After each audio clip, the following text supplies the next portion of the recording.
at this point.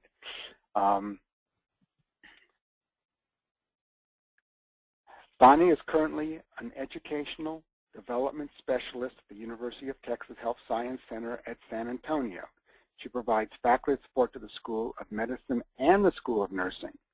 She's a workplace learning and performance professional who's had more than 14 years of experience in adult education and distance learning in various corporate, governmental, and academic institutions. Her clients have been top-tier organizations such as the United States Army, AT&T, and Citicorp. She's participated in local, regional, and national conferences offering presentations on technology innovations and practice for online and blended learning environments. And one of those presentations you will see today. And for the past 2 years, Bonnie has volunteered as a developer of online courseware for non-governmental organizations as part of Lingo's Global Give Back competition. And Lingo supports humanitarian organizations. It's a very interesting group, and delighted that Bonnie is involved in that. So Bonnie, I think it's time for me to turn this over to you. Well, thank you very much, Steve. After a great introduction like that, that's quite enough about me. And so what I would like to do is start out by telling you about our project. Let me show you some of the information that we've been distributing to faculty in our institution that really publicizes our initiative here for quality enhancement. If you can see this first, oh, I'm sorry, not that one. Oops, first glitch, last glitch, I hope. We created a marketing brochure for our faculty to explain to them what we're doing, teaching with cases. The Teaching with Cases project is a quality enhancement plan initiative for our institution where we are looking to improve student learning outcomes by increasing the quality and the quantity of case-based learning that is used in the classroom, face-to-face, and also online. In our particular institution, we use Blackboard as our LMS, and we encourage faculty to develop learning activities in SoftChalk and then to load them into their Blackboard course so that they can use them and their students can use them asynchronously and explore those cases at their leisure and as much and as often as they want to. We have a lot of faculty, it turns out, that are very experienced in using SoftChalk, and by publicizing this project, we were able to uncover some of them and to get some examples of some of their work. And I'd like to share some of those examples with you today. So please understand that this work that I'm showing you is not all mine. Actually, very little of it is mine. Most of what I've been doing here for the past few months is talking to faculty and finding out where they are in case-based learning and helping them to enhance the work that they've already done and to see what we can do to help improve student learning outcomes. One of the basic things that we want to encourage our faculty to do is to use a rubric that will help them enhance their case-based learning by evaluating where they are with the activities that they already do on several dimensions. And as an instructional systems designer, my interests originally lie in being able to help faculty improve student learning outcomes by selecting appropriate cases and making sure that they're relevant and realistic and diverse to really help the student populations be able to connect directly with those cases. And then, of course, as an instructional designer, my heart is focused on being able to make sure that all of the activities that they produce are constantly improved to enhance the learning objectives and to make sure that the activities promote the intended learning objectives for the course and for the lesson, and to make sure that they're evaluated well so that we can determine student learning outcomes, where they started before they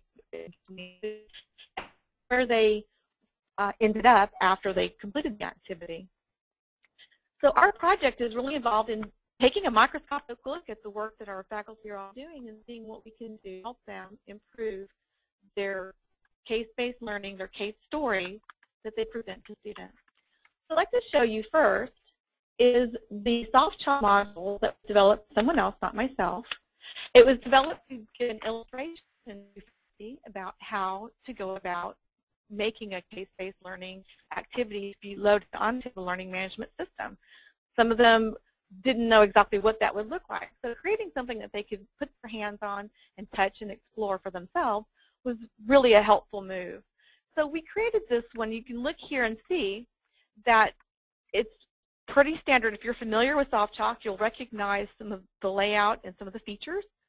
And what we do is create a navigable web page so that the user, the learner, can go through the activity and can be able to see all of the information that they need to see to learn the content of the activity.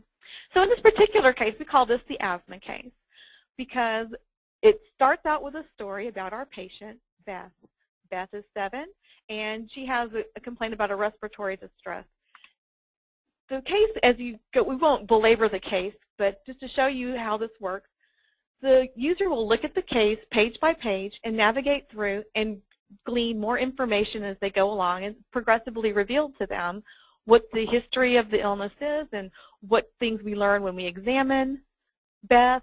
And we can go through and see some very interesting ways of presenting this information besides just giving a description saying the patient presented at the emergency room with so-and-so symptoms and the examination revealed so-and-so, so-and-so, and the labs were this and that. Instead of being able to just give a declarative sentence like that to describe Beth's situation, the idea was that we would put in some exploratory features. So, for example, if you want to do an examination of Beth, you would be able to see a visual component to this exam. You would be able to, for example, there's a sound file so that you can listen to the lung sounds. So you've got auscultation, so you'd be able to listen to the lung sounds. And unfortunately, you would be able to hear it, but I'm proving to you that it actually is functional in this case. So we've got the different physical examination features that the students can explore. They can listen to things, they can see things, they can make judgments on their own, and they're basically doing exploring of the whole case.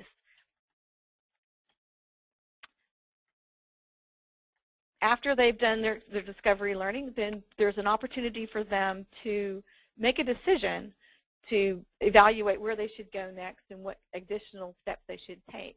So this is, if you're familiar with SoftChalk, again, these are quiz poppers. This quiz group gives you a couple of questions to have to answer, and then you can check your answer. So I'm not even going to look at this, but really quickly, you can see that you've got a correct answer here, indicated with a check mark, an incorrect answer here. Partially correct, it gives you the correct answer, and over here you can keep an accumulated score.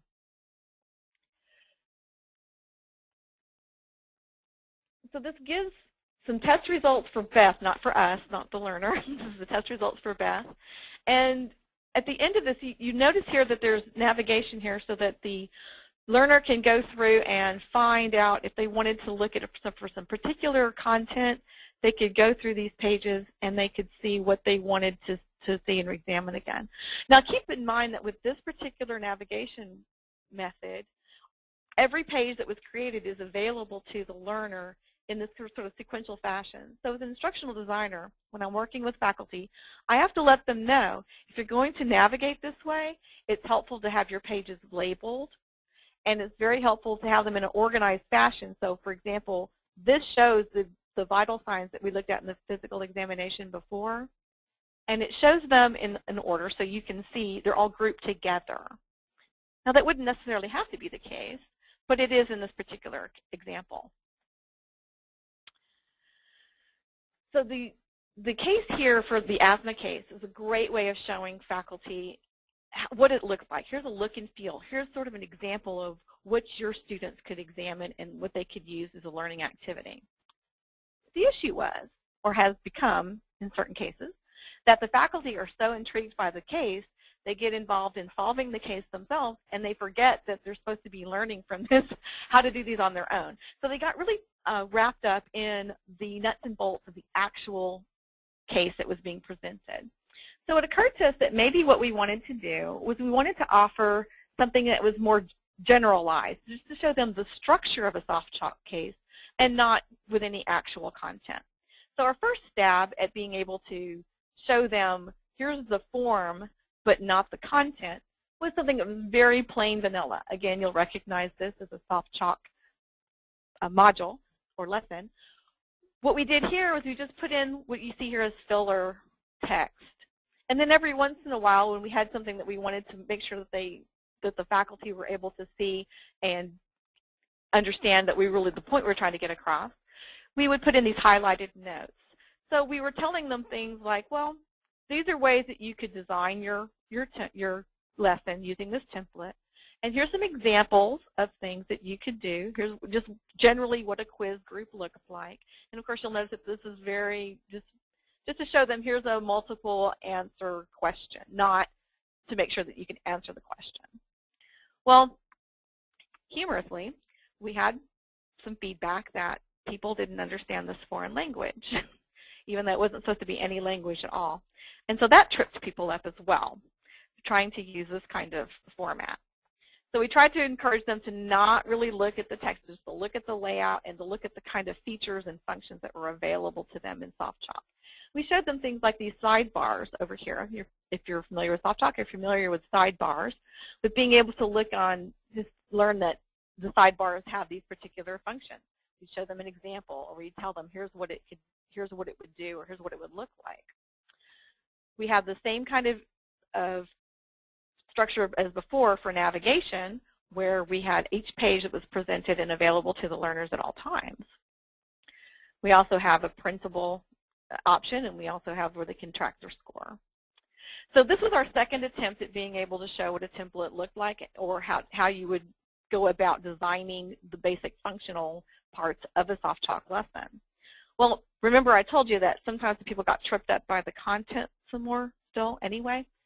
And so we had to sort of mitigate or change our approach. And at this point, when we're talking to faculty, and we're starting to present to more faculty, people are coming out of the woodwork saying, oh yeah, I do this, and here's the ones that I've got. So let me show you a couple of some of the actual content again of what people are using SoftChalk for in higher education for case-based learning. One of the ones I'd like to show you first is from our Physician's Assistance program in the School of Health Professions. They call this problem-based learning. Part of our issue is being able to wrap around all the various naming conventions people would use to talk about the same thing, which is learning through telling case stories.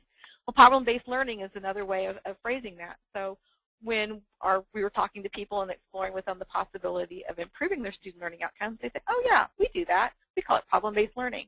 And so they showed us one of their examples. So you'll see in this example that this is different as far as navigation goes than the other one the ones that we've been looking at in the past, because the list of pages is not available over here on the left-hand side.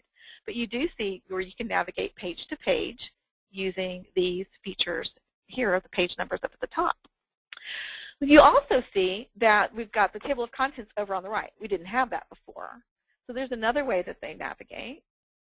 And we've also got the navigation for here's what's on this page, because these are all the major headers that are on this page. Well, this is really great, and sometimes when faculty want to help orient their students, this is a great way that they do that, is giving them the other options for how to navigate. The issue becomes wanting to be very consistent so that when a student looks at one of these cases, they don't have to learn a new way of getting around. So we encourage faculty to be very consistent in the way that they develop cases. Pick an approach and stick with it if you can. This particular case is interesting to us because the faculty that developed it were very careful to create two versions of their cases. This is the faculty version, because what it does is it shows the information and then gives the answers for questions or prompts for what the faculty should do to help the students through the case. This case is of times used in a classroom situation because the students will have access to, let me show you the same case in the student version. This case, here we have the same information, same picture, same patient, but now we don't have the information, the prompts down here at the bottom for the task. So what happens is we call this an instructor in the loop kind of format where the instructor is there in the midst of the students trying to solve the problem, and the instructor is offering additional information that is not revealed immediately to the student for them to access directly. So the faculty have a view of their own for the case that has answers. And this helps especially when you have faculty there. This may not be their particular specialty, but it's available to them so that they can answer questions easily and they can help the students work through the case without having to be a particular specialist in the workings of that particular story. And that was a really great best practice that we found, and we were really encouraging faculty to use this kind of approach, especially when they want to use this in a classroom situation or when they know that they're going to have faculty that do not have quite the level of expertise in the intricate ongoings of a case or a particular situation. Another one I'd like to show you from that same group of physician assistants is another approach to being able to display information. Notice that this one's very, very short. All the cases do not have to be long and involved. This particular case I liked because of the way it puts together. This is the faculty version, so you're going to see answers. And this particular one, let's see here. Oh. So this particular one had where is it? Here you go. It has just a day in the life of the physician's assistant. So the physician assistant is constantly going from patient to patient. Okay, here's your 8 o'clock patient. Here's your 8:45 patient. And it just goes on and on throughout the day for here's what Monday looked like. And the same thing for Wednesday and the same thing for Friday. So the student is involved in a realistic kind of view toward here is what you're going to be confronted with in the clinical rotation. So get used to the idea that you're going to be seeing a lot of patients and that you're going to have to be doing a lot of evaluation. And I just really like this approach because it helps the students start to get that expectation early on before they even get to the clinical rotation of what their day is going to be like. And it helps them start to talk about this before they get there. They'll say, wow, it really is like this? And the instructor can start to give them some feedback right away so that it helps them start to process that information early on. So not all of the learning that they do is going to be based on what they read on the page. Some of it's going to be based on their experience or their needing to gain more experience too. The next one I want to show you is what we call the GI case. The GI case is a different approach, and this approach is very interesting in that it severely limits the navigation through the case. That's important because you see that there's no running of the pages here on the left, which we had seen before. There's no table of contents like we've seen before. So the only way you're going to be able to navigate through the case, notice again there's not even a next or previous down here at the bottom. The only way that you can navigate through the case is to use a sidebar that was developed on the right-hand side of the page, and it has hyperlinks to bookmarked areas of the pages, so that you can jump from topic to topic or from piece to piece of the case. So for example, you go in through your case, you're starting to tell your story, you're learning very first off, you're learning about your patient, and then you need to jump to the next thing. So in this particular case, it gives you a hyperlink to say, okay, now that I've met the patient, let's go and get that patient history. Now it gives you patient history, and it gives you some of the summary information about the patient. And then it gives you a question. Now in this question, this is going to give you that pop-up box, and it's going to say, well, what's the differential diagnosis? So there's lots of descriptions here, and keep in mind that if you're familiar with using the text poppers, you can also put in hyperlinks in here too. So even these little bits will give you a hyperlink to relevant information that's elsewhere in the case. And note that this is not information that you can get to page. You have to go through these exploratory features to get back to these pages. When you do a navigation like this, it's really important that you remember to put in the breadcrumbs to get them back where they were before, or else they get lost in the case study. So some of the feedback that we had for this particular group is to make sure that you've always got ways for the students to get back to where they need to get back to. So again, you've got this really interesting navigation feature that helps you be able to suppress certain pages so that they don't have everything present to them as students all the time, that they have to get to places by making decisions and by making choices that have consequences. Now, in this particular case, it has just very limited categories based on various types of information that are going to be interesting to this particular group. This is a pathology case. So they've got a lot of information, a lot of pictures that they put into their cases. You'll see that they have a lot of diagrams. They have a lot of realistic pictures. They have a lot of their own. They've even included a lot of their own, say, X-rays, CT lung, CT scans, X-rays, all different kinds of things that they've put in here. And so we wanted to be able to look at how you can let people know how to make these kind of neato features happen. How do you put in those text poppers? How do you put in the quiz poppers? So what we did next is we went to a new approach based on inspired by all the different things that we saw from the different groups. And we've created now what we call like a little tutorial. This is a Teaching with Cases tutorial, because when we talk to some people about the cases and show them all these great examples, especially the vivid examples that are already in use, they say, oh, that's neat, how do you do that? And we say, well, it's in the manual, and the manual is great. SoftChalk offers a really robust, up-to-date manual. They keep it up to date all the time, and it's available on SoftChalk support site. The thing is that nobody wants to read a manual. So we had to figure out a way to encourage people to be able to look up the information they need and to be able to know. Sometimes the problem is that they don't know what to call something. They said, that thing that makes the little box come up. Oh, you mean a text popper? So yeah, it looks just like that. That's the one I'm talking about. How do you do that? So we put in these descriptions of how to do things, and it's inside the template. So text poppers are inserted using the Insert Text Popper menu option. Well, what does that look like? Well, it looks like this. It's up at the top of your lesson builder. Well, how do I select it? Well, you select the text, and there it is. Oh, well, what do the settings look like for that? Well, here's what the settings look like. So we've made pictures for them. Admittedly, it's very labor-intensive to take screenshots of all this stuff, but it really does help the learner, because as great as the SoftChalk manual is, it's not terribly visual in some instances. And so we want to be able to appeal to different learners, and our faculty are learners just like the students are. We wanted to be able to appeal to those learners as the way that they were most comfortable with receiving information. And pictures turn out to be a great way of doing that. Another thing that happened when we were talking to the faculty is they were unclear about, well, when I insert a picture, how do I know what it's going to look like on the screen, and how do I know what sizes these are? I don't understand that. So we would put in these notes inside this kind of tutorial template that says, well, this particular image is 400 pixels wide by 300 pixels tall.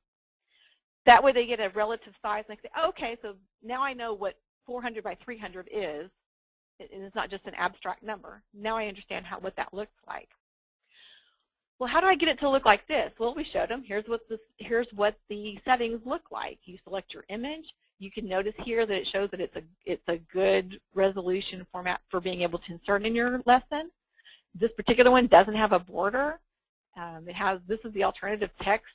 Here's the size. You can change the size. So we go through this and discuss this in the template. Now you'll notice that there's no navigation here on this particular home page unless you go to the bottom. At the bottom of the page it says that navigation away from the page is restricted to just these two choices. So this gives you an opportunity to be able to, because of the strategy that's used here, that there's no table of contents, there's not even a page indicator here. We're not worried about page numbers.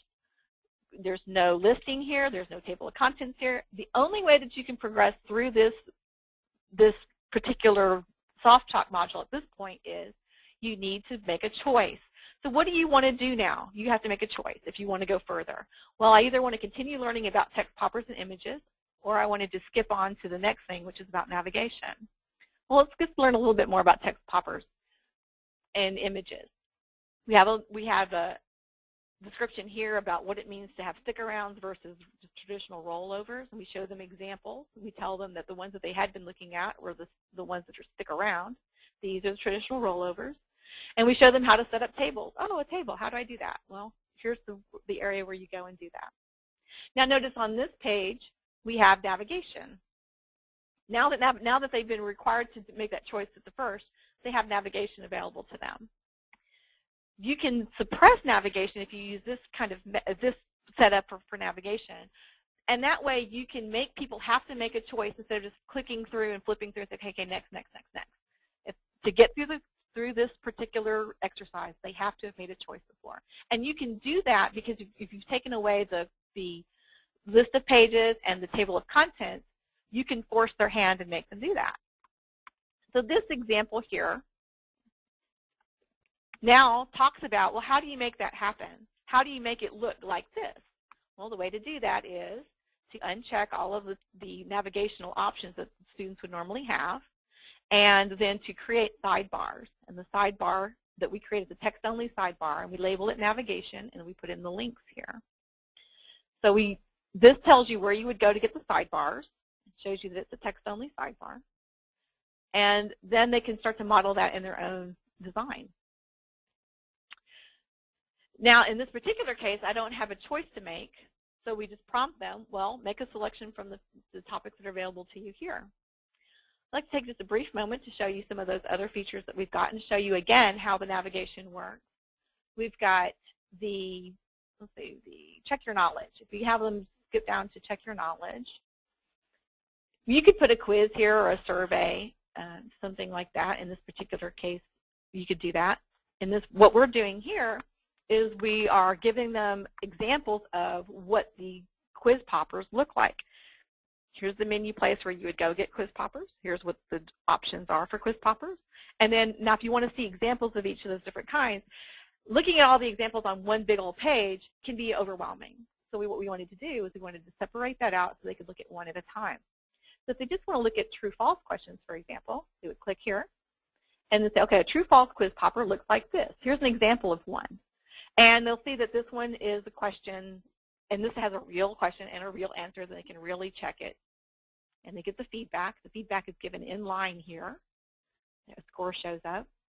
Now, how do I make my quiz popper, my true-false quiz popper look just like that? Well, we took a picture of the settings. To do this question, here's what the settings look like. That way they can refer to that and match that if they wish. We can do the same thing on the other ones. We've done each of the types we've done, and we tried to mix it up and show them differences in how things are displayed. So in this particular one, what we did, we showed them what a pop-up quiz popper feedback looks like instead of just the inline like we had on the true-false question. So now they can see that if the feedback is a pop-up window, here's what that looks like. And then we did that for all of the different types. So as you hop through the different types of questions, you can look and see how all of the settings look, this one is a hidden question, so that we see where it says hide question. You can show them that now the question is displayed, and since it's an inline feedback, when you check the answer, the feedback is right here in line. And then what we did was try to sneak in some best practices on how to create questions as well and feedback. So a little extra learning, sort of some medicine inside the sugar. We tried to put the idea that if you want to put down multiple questions, especially here, please try to avoid using none of these as a response and never use all of these in a multiple answer question, since learners won't know. If you say all of these, they go, well, do I click each one of them or just the one that says all of these? I'm unsure. So we encourage our faculty to remember that none of these and all of these are not good responses inside multiple choice questions. So we could run through all of those examples. For example, on the essay question, we would show them that you're showing an essay question box for them your student to work in. And then we show them also that you can't get feedback on this type of question. So we annotated our diagram to show them that you can't really even get the feedback option here because it's suppressed for essay questions. That way, as they go to create a question, they go, oh, yeah, that's right. That's the one that I don't put feedback on. So these show up to be as prompts for the instructors as they're designing their lessons. They can quickly go back and refer and see, here's what that will look like. when I publish it, or when I make those design decisions, because when you're in Lesson Builder, as if you're familiar with SoftChalk, you understand that sometimes it's hard to see what it's really going to look like and to picture what it's going to look like until after you publish it. So this gives them a place to come back and look and see, okay, now I get what that's going to look like before I bother to publish it. We also tried to show them things like how to look at the style properties, where they go to get their style properties. Where do I go to change the title? We showed them hints on where that happens. That tends to be confusing for new users as to how to change the look and feel of the whole lesson.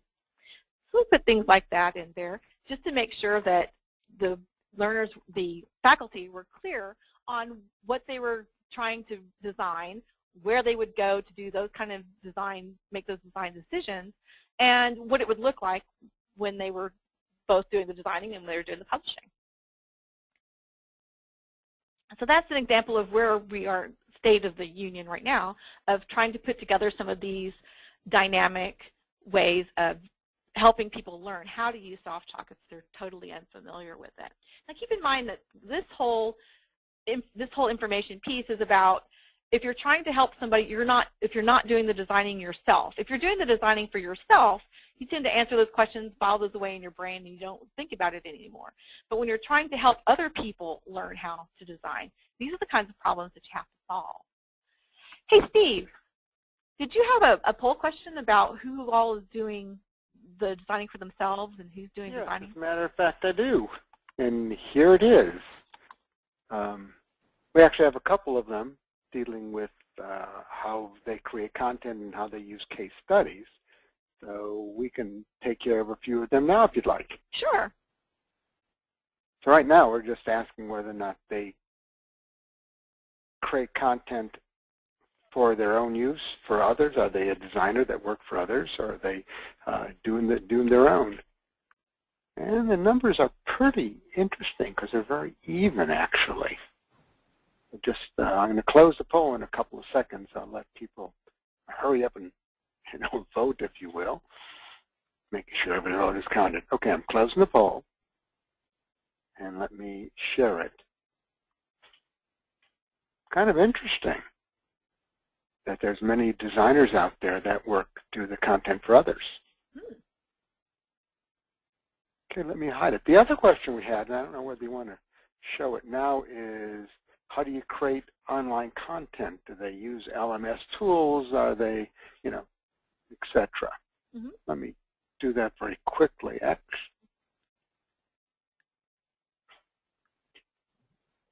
mean, people are doing a whole variety of things, but most of you are creating content for others or for yourself. There were only 9%, as I recall, that really weren't creating content at all. So it's interesting to see what kind of tools you are using. Only about a third of you have voted, so they're slow this time. Hard to decide. Yes. And of course, there's multiple answers, so they can be using multiple tools. And we got about 2/3 voting at this point. So rather than spending more time on this, we will close this out and share it. So LMS tools and SoftChalk are, in that order. And others are using other tools, and others on staff do it for you. So there's a whole variety of those things. Anyway, I will hide this. Is there more you wanted to talk about? I do have about just a couple more minutes to talk. I wanted to talk about how we go about developing some of these things, especially given those poll results. I think this might be of interest to others. One of the things that we are doing, remember with our brochure, what we wanted to do was to encourage people to understand that they can come to us as a resource, our group that's doing the Teaching with Cases project. They can come to us for information on what tools are available, how they can get some personalized assistance, what kind of collaboration support would be available to them. We're here for them.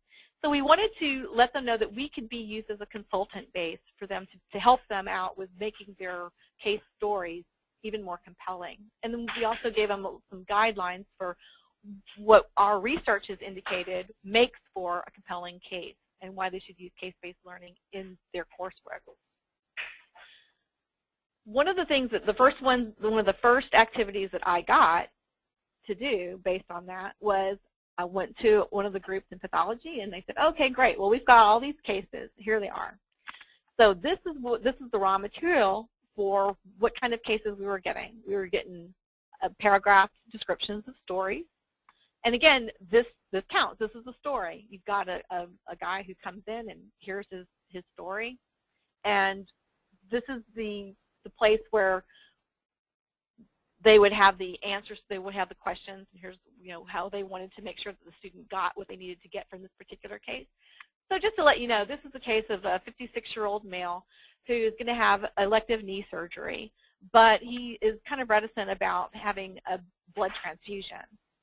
So we took from this basic story, what we did was we created a little bit more engaging case, because what the feedback we got from the faculty when we first consulted with them is they said, students don't like to read. Well, they said students don't like case studies. And then the more you prompted them, it's because they didn't want to read these typewritten pages. So we created a way of helping the students explore the case and to read all the same information but not notice that that's what they were doing. So instead of having that paragraph that described, here's your 56-year-old male and here's all his story, what we did was we created a photo album that essentially tells that story in pictures.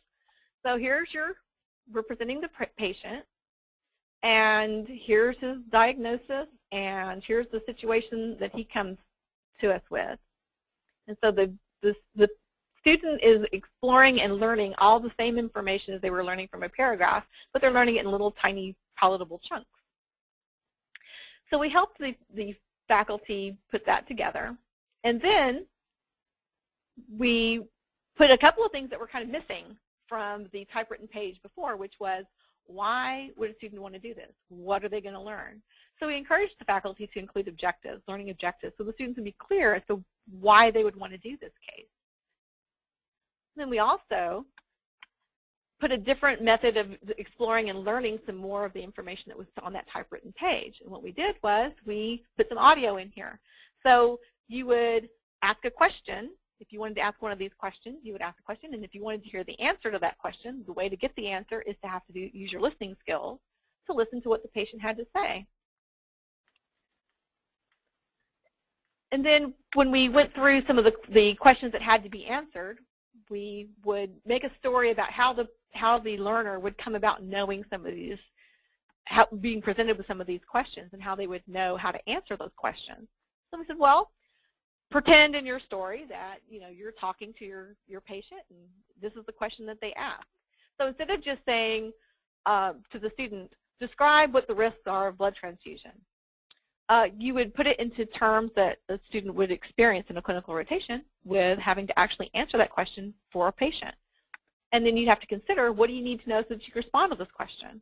And how would you help your patient understand? So that they're able to do some of the internal processing of the answer. And so you would give them some other additional information that they could use to formulate their answer. And then in Blackboard, they would go through and put a discussion question. They would post their answer maybe as an assignment or as a discussion question, or they'd chat with some of their fellow students and formulate a good answer rather than just say, well, here is the answer, and then just gloss through it and just next, next, next, not going to even worry about it. You can also reveal questions through some of these other activities that are available in SoftChalk. And then, again, you're giving them quizzes so that they can assess their own learning. So this is a way of sort of taking the plain typewritten page and putting it into a more engaging format. And we're really interested, this one won't be used until fall because we just got this one completed right near the end of the semester. But this is the kind of thing that we're looking at as far as being able to help the students increase their learning outcomes, to improve those, and help the faculty as well, so that it increases student satisfaction, faculty satisfaction, engagement, all those kinds of things that we think are so important. So that's really what I wanted to show you today. Was there anything else, Steve? Well, there are lots and lots and lots of questions. I don't even know where to begin. Let me ask a couple that were asked very early on. Will a copy of the rubric for case studies that you showed at the very beginning be available? This one here? Pardon? Is this one here that we're looking at? I presume so. Okay, yeah, that's the rubric that we had talked about early. This is based on some of our research in online learning, in blended learning and case-based learning. And so we hashed this out with the help of some of our advisory faculty and other specialists, particularly through some of the support groups that we have here on campus that support faculty. We put together this spectrum, and as far as I understand, this is the kind of sharing that we want to do, to be able to collaborate. I have to check with the other focus, or the focus of the project, to make sure that it's at this point it's something that they really want to be able to distribute.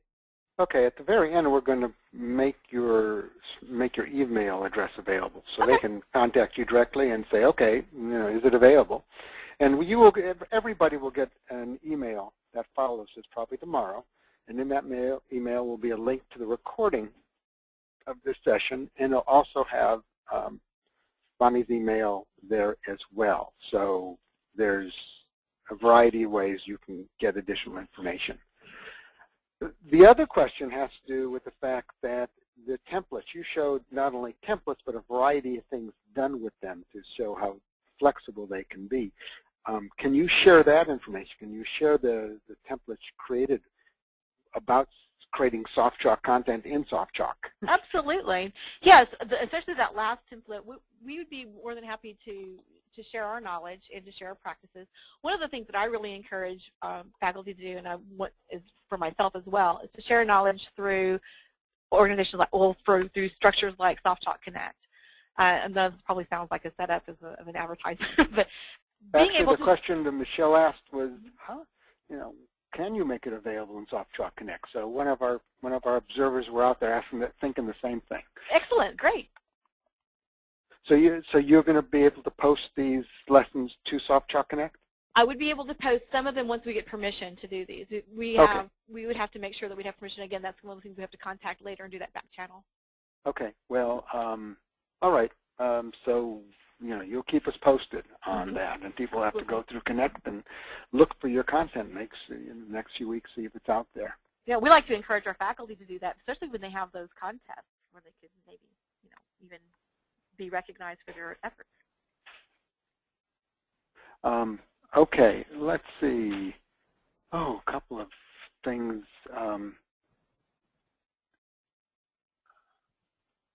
There's questions about copyright. There were images in the case studies, and there's concern about how copyright was dealt with.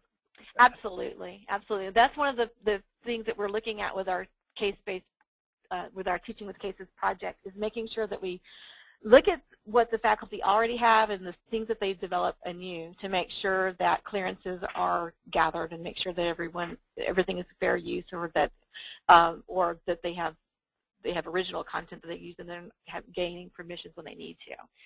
So that's why some of these things could not necessarily be released, but other original content that we know that they have the ability to share that, legally, that we'd be able to do that. There's a question here about branching. How much branching was done in the case studies? Could a student make a choice to say treat the patient with prednisone, or to implement environmental changes, or both? Blah blah. Those kind of, you've dealt with that kind of branching. Yeah, what we do right now is we try to take the cases that the faculty bring us and to analyze them for the possibility of having branches and how complicated the branches can be. And in some cases we do what we call pseudo-branching, where they would have to definitely take both choice. If there's two options, they have to take both paths and evaluate both paths. And those are relatively simple to do in SoftChalk. To do some of the other ones, we could make more elaborate ones. And usually we don't go more down than about 2 levels of choice making. One of the other questions had to do with the video they saw. I asked whether or not it was created using SoftChalk or using a different tool. And there's always questions about, okay, did you do that with SoftChalk? Did you do that with another tool? And, and there's a couple questions here. Somebody asked about converting PowerPoint slides as well. So there's a variety of ways you can bring in content from all over the internet and all over your desktop into SoftChalk and make it, kind of seamless. And one of them is videos. No, SoftChalk does not create videos, but any place you get a video, whether it's in YouTube or something you created yourself, you can bring it into SoftChalk. And the same thing is with PowerPoint. There's a variety of ways you can bring PowerPoint content into SoftChalk. Absolutely. Where do I want to go from here? Because there's so many questions.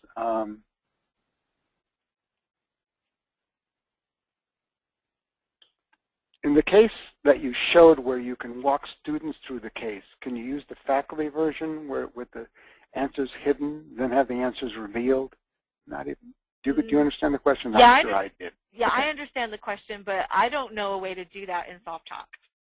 Okay. So yeah, that's why the solution was to create a faculty version and a student version. Okay, that makes sense. That makes sense. And there's some questions about whether or not the faculty can receive feedback from the quizzes, and there's a variety of ways for students' feedback to get to the faculty. And how do you do that, or do you? We do formative assessment through SoftChalk, where they can answer the questions, and then those questions that could be related back to the faculty. However, a lot of the heavy lifting for that kind of task is done in Blackboard, in our learning management system, where they would, based on what they learn in the activity, they would then go in and do an assignment, turn in the assignment through the Dropbox, or they would have a discussion, they would engage in discussion or some journaling, and then the faculty would review that. And that's how they would have that interaction. Make sense?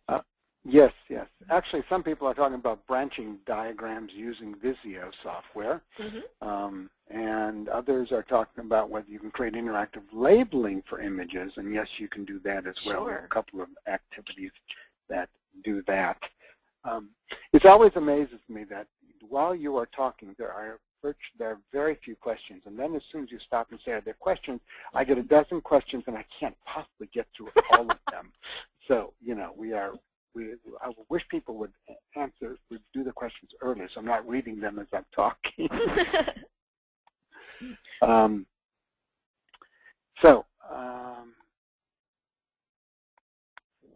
I think the great thing about what you just said is that people are starting to make the connection themselves. Ooh, what do I already have available to me? How can I make that work? How can I make even more dynamic, engaging learning for my students? And that's terrific. That's the kind of thing that makes me, as an instructional designer, make my heart go pity-pat, is that everybody is starting to just build on what's already there, and you're not having to reinvent the wheel every time. You can use tools that you learn from other people, and you can add your own special touch to it. Yes, and one of the things is that people always ask about PowerPoint, and I just typed to one of them that actually about 6 months ago we did a session on one person's take on how to effectively take a PowerPoint presentation and move it into a SoftChalk lesson. So there's a lot of different tools for doing that and different options. What I'm going to do is I'm going to take the desktop back. Okay. And I'm going to try to sort of wind up, because we got lots more I want to talk to you about, because as I just said, there's a lot of things going on. The webinar, this Innovators in Online Learning webinar series, we've been doing it for 4 years, and many of those are still in recorded mode, archived on our website, so I really encourage you to do that. Several of you are asking questions, especially the last few questions I've gotten, which is really about SoftChalk and how it works, and I encourage you to go online and look at our lessons. We have short courses for those of you who want to know specific questions and get more about specific areas. We do training, etc. We have mini tutorials, excellent documentation. And we've got some lesson challenges each year, so samples of what our clients are doing are out there. So let me go to our website quickly and give you a sort of a better idea. This is the best tab. This is our SoftChalk website. And learn more, we have a complete calendar. We have introductory webinars, and I would point out when I click there that these are the introductory webinars, but beginning later this month, you will see that we have sneak peeks of version 7. We have version 7 coming up. It's got a lot of new stuff. We have big emphasis on mobile learning, so those of you interested in that will be interested and excited to see what we do. The innovators are here, and you can go find the archives there as well. So there's a lot you can learn. And let me just end with the last slide here for information. As I said, contact us if you want to know more information from our presenter. I have Bonnie's email address there, and as I said in an email you will get tomorrow, there will be a link to the archive of this presentation that we're doing now, as well as Bonnie's email address. And if you have questions for me, or if you want information about buying our software, or talk to salespeople, have questions about something you really want to get answered, and it was a technical question about SoftChalk, you can go to help@softchalk.com or just send me an email. In the meantime, our hour is up. I want to thank everybody for working with us. Bonnie, wonderful presentation. Several people gave you applause as the session was going on, so I'm delighted that it went so well. And people are saying thank you, thank you, thank you for a great job as we go on. So Bonnie, thank you again, and thank everyone for spending time with us.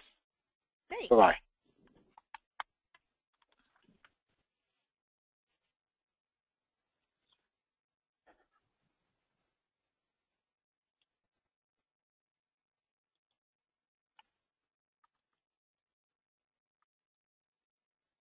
Mm-hmm.